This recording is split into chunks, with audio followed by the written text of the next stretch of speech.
سے پہلے میں اپنی ماں بہنوں سے مخاطب ہونا چاہتا ہوں، میں اپنی بیٹیوں سے اور اپنی بہنوں سے میں مخاطب ہونا چاہتا ہوں۔ اے میری ماں، اے میری بہنوں، اے میری بیٹیوں، ایمان یہ بہت عظیم نعمت ہے، ایمان یہ بہت عظیم نعمت ہے۔ کسی ایمان کے لٹیرے کے دام فریب میں آنے کی ضرورت نہیں ہے۔ یہ موبائل کے ذریعے سے، یہ عشق کا جھانسا دے کر کے، یہ محبت کا جھانسا دے کر کے، یہ مال و دولت کا لالچ دے کر کے، اور یہ کوشش کر رہے ہیں کہ ہم ان کے ایمان کو لوٹ لیں، ان کے ایمان کا سودا کر لیں۔ چونکہ دشمنوں کے طرف سے یہ سازش رچی گئی ہے کہ جو کسی ایک لڑکی کو ایمان سے پھرا دے، مرتد کر دے، اسے 2-2.5 لاکھ روپے بھی دیے جاتے ہیں، اسے مکان، ذاتی طور پر مکان اس کو دیا جاتا ہے، اسے نوکری دی جاتی ہے۔ یہ پلاننگ ہے، یہ سازش ہے۔ اے میری ماں اور بہنوں، اس سازش کو سمجھنے کی ضرورت ہے۔ آج کا یہ اجلاس ردائے فضیلت کے عنوان پر منعقد ہوا ہے۔ ام ہانی للبنات، ذرا سا سکون ہو جائے، کوئی بات نہیں، سب کچھ آ جائے، بیٹھیے۔ آپ ذرا میری طرف متوجہ رہیں، 35 منٹ میں 5 منٹ تو ختم، اب 30 منٹ ہے۔ ام ہانی للبنات، ذرا آواز بڑھا دیجیے، ہٹائیے گا نہیں۔ یہ ادارہ ہے، اس ادارے میں ہماری بچیاں، قوم کی بچیاں دینی تعلیم حاصل کر رہی ہیں، اور الحمدللہ آج وہ بچیاں جنہوں نے دور حدیث شریف مکمل کی، ان بچیوں کو ردائے فضیلت عطا کی جائے گی۔ میرے دوستو، بلا کسی تمہید کے میں یہ کہنا چاہتا ہوں، آج جن حالات سے ہم اور آپ گزر رہے ہیں، جن حالات سے ہمارا معاشرہ گزر رہا ہے، اور ہمارے ملک میں آج جو حالات ہیں، کیا آپ اس سے بے خبر ہیں؟ یقیناً نہیں۔ آپ سب پڑھے لکھے لوگ ہیں، دانشور کا یہاں پر بڑا طبقہ موجود ہے، اور اسٹیج پر بھی ذمہ دار علماء تشریف رکھتے ہیں۔ کیا یہ حقیقت نہیں ہے کہ آج ارتداد کا لہر،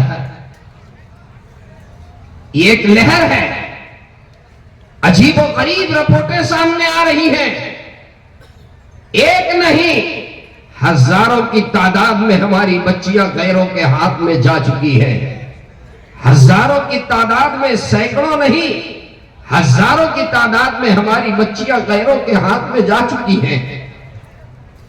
مسلم پرسنل لا بورڈ کے سیکریٹری حضرت مولانا عمرین محفوظ دامت برکاتہم العالیہ اپنی رپورٹ پیش فرماتے ہوئے یہ فرما رہے تھے کہ بھوپال کا دورہ ہوا تو بھوپال کے صرف ایک گاؤں سے تقریباً 100 لڑکیاں بشمول عورتیں، 100 لڑکیاں بشمول عورتیں یعنی شادی شدہ بھی غیروں کے ہاتھ میں چلی گئی، مرتد ہو گئی، ایمان کا سودا کر، صرف ایک گاؤں سے۔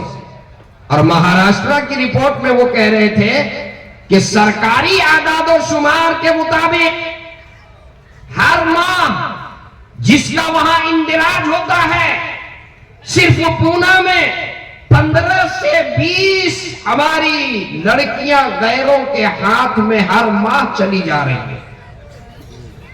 میرے دوستو، ایک مسلمان، اس کی جان چلی جائے، مال کا نقصان ہو جائے، مکان لٹ جائے، گھر بار اجڑ جائے، کسی حد تک کہ اس نقصان کو برداشت کر سکتا ہے، مسلمان اس کو برداشت کرنے کے لیے تیار، لیکن ایمان لٹ جائے، اس کو ایک ایمان والا کبھی برداشت، کیا آپ برداشت کریں گے؟ ارے ہاتھ اٹھا کر کہیے نہیں، ایک ایمان والا کبھی اسے برداشت نہیں کر سکتا ہے کہ ہمارے ایمان کا سودا ہو جائے، ایمان لٹ جائے، جان چلی جائے، مال لٹ جائے، خاندان اجڑ جائے، مکان اجڑ جائے، یہ تو برداشت ہے، لیکن ایک ایمان والا کبھی اسے برداشت نہیں کرے گا کہ ہمارا ایمان لٹ جائے۔ آج ایمان کے لٹیرے رہزن بشکل رہبر جو ہے آج یہ کام انجام دے رہے ہیں۔ ہمیں بیدار ہونے کی ضرورت ہے، ہمیں ہوش میں آنے کی ضرورت ہے، سماج کے ذمہ دار لوگوں کو بیدار ہونے کی ضرورت ہے، سماج کے دانشور لوگوں کو بیدار ہونے کی ضرورت ہے، اور ہمیں اس سلسلے میں لائے عمل بنانے کی ضرورت ہے۔ میں مبارکباد پیش کرتا ہوں حضرت مولانا سمیع اللہ صاحب دامت برکاتہم کو، جنہوں نے یہ ادارہ قائم کیا۔ آج ایسے ادارے کی ضرورت ہے جہاں ہماری بچیاں دینی تعلیم سے آراستہ ہوں، ہماری بچیوں کو شروع میں قرآن کریم کی تعلیم دی جائے، حدیث پڑھائی جائے، سیرت نبی، سیرت پیغمبر، سیرت النبی صلی اللہ علیہ وسلم سے انہیں واقف کرایا جائے، عقائد درست کیے جائیں، ایمانیات کا علم انہیں دیا جائے، تاکہ ہماری بچیاں جو ہیں کبھی ایمان کا سودا نہ کریں۔ آج ایسے ادارے کی ضرورت ہے۔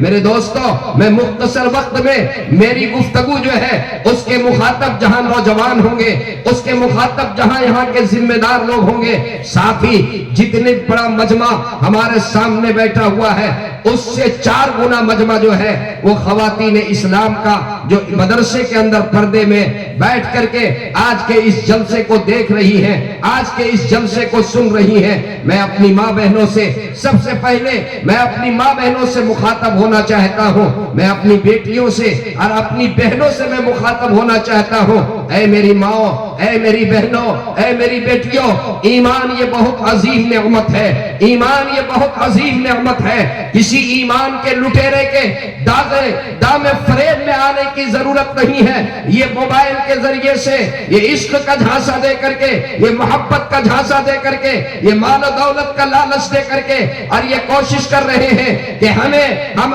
ان کے ایمان کو لوٹ لیں، ان کے ایمان کا سودا کر لیں۔ چونکہ دشمنوں کے طرف سے یہ سازش رچی گئی ہے کہ جو کسی ایک لڑکی کو ایمان سے پھرا دے، مرتد کر دے، اسے 2-2.5 لاکھ روپے بھی دیے جاتے ہیں، اسے مکان ذاتی طور پر مکان اس کو دیا جاتا ہے، اسے نوکری دی جاتی ہے۔ یہ پلاننگ ہے، یہ سازش ہے۔ اے میری ماں اور بہنوں، اس سازش کو سمجھنے کی ضرورت ہے۔ اے میری ماں، آپ کے سامنے آئیڈیل جو ہے حضرت آسیہ کی زندگی ہے، آپ کے سامنے نمونہ حضرت مریم، آپ کے سامنے نمونہ حضرت آسیہ، آپ کے سامنے نمونہ حضرت فاطمہ کی سیرت، آپ کے سامنے نمونہ حضرت خدیجہ کی سیرت، آپ کے سامنے نمونہ امہات المؤمنین کی سیرت، آپ کے سامنے نمونہ بنات رسول صلی اللہ علیہ وسلم کی سیرت۔ آپ انہیں پڑھئے۔ آپ کیا قرآن نہیں پڑھتی؟ ایمان یہ کتنے عظیم نعمت ہے۔ قرآن کریم پڑھئے۔ قرآن کریم میں سورہ بروج میں اللہ رب العزت نے ایک واقعہ بیان فرمایا ہے، ذرا توجہ سے سنیے۔ اللہ تبارک و تعالی نے پرانے زمانے کے ایک ظالم بادشاہ، ایک کافر بادشاہ کے دور کا ذکر کیا۔ کافر بادشاہ تھا، اس کے دور میں کچھ لوگ ایمان میں داخل ہو گئے۔ جب بادشاہ کو یہ معلوم ہوا کہ کچھ لوگ ایمان میں داخل ہوئے ہیں تو بادشاہ نے خندق تیار کروائی، آگ کی خندق بادشاہ کے طرف سے، بادشاہ کے حکم سے تیار کروائی گئی۔ اور اس کے بعد وہ لوگ جو ایمان میں داخل ہوئے تھے، وہ لوگ جنہوں نے اسلام قبول کیا تھا، ایک ایک کر کے ان کو بلایا جاتا اور ان سے بادشاہ پوچھتا کہ یہ بتاؤ تم ایمان پر قائم رہنا چاہتے ہو یا تم ایمان سے پھرو گے؟ اگر تم ایمان پر قائم رہو گے تو تمہیں اس خندق دہکتی ہوئی اس آگ کے خندق میں تمہیں ڈال دیا جائے گا، اور اگر تم ایمان سے واپس لوٹ جاؤ گے تو تمہاری جان بچ جائے گی۔ ایک نہیں، سینکڑوں ایمان والے انہیں اس آگ کے خندق میں ڈال دیا گیا۔ انہوں نے ایمان کا سودا نہیں کیا۔ اسی میں ایک خاتون بھی آئی، ایک خاتون جس کے گود میں ایک چھوٹا بچہ بھی تھا۔ جب اس خاتون سے بادشاہ نے یہ پوچھا، یہ بتاؤ تمہارا کیا خیال ہے؟ کیا تمہیں اپنی جان عزیز ہے؟ کیا تمہیں اپنے بچے کی جان عزیز ہے؟ اگر تمہیں اپنے بچے کی جان عزیز ہے، اگر تمہیں اپنی جان عزیز ہے تو پھر تم واپس پھر جاؤ، اور نہیں تو تمہیں بھی اور تمہارے گود کے بچے کو بھی اس آگ کے، اس خندق کے حوالے کر دیا جائے گا۔ وہ خاتون اپنی جان کی وجہ سے نہیں، اس بچے کی محبت میں، چونکہ عورتوں کی کمزوری، بچے عورتوں کی کمزوری ہوتی ہے، اس بچے کی محبت میں وہ خاتون تھوڑی تھوڑی سی اس کے پائے استقامت میں لغزش آئی، وہ جھجک گئی تھوڑی دیر کے لیے، اسے جو ہے سمجھ میں بات نہیں آئی، تھوڑی سی وہ تذبذب اور تردد کے شکار ہوئی۔ وہ بچہ اپنی ماں سے گفتگو کرتا ہے، وہ بچہ کہتا ہے یا اماں اصبر انکی علی الحق، امی جان گھبرانے کی ضرورت نہیں ہے، امی صبر کر لیجئے، آپ حق پر ہیں، انکی علی الحق، آپ تو حق پر ہیں امی، صبر کر لیجئے، گھبرانے کی کوئی بات نہیں ہے، جان جائے تو جائے، ایمان نہ جائے۔ میرے دوستو، اے میری ماں اور بہنوں، یہ تاریخ قرآن کریم میں یہ موجود ہے۔ وہ خاتون بچے سمیت جو ہے وہ خندق کے حوالے ہو گئی، ایمان کا سودا نہیں کی۔ یہ ایمان یہ بہت قیمتی نعمت ہے، یہ بہت قیمتی سرمایہ ہے، اتنی آسانی سے کوئی ایمان کا سودا نہیں کرتا۔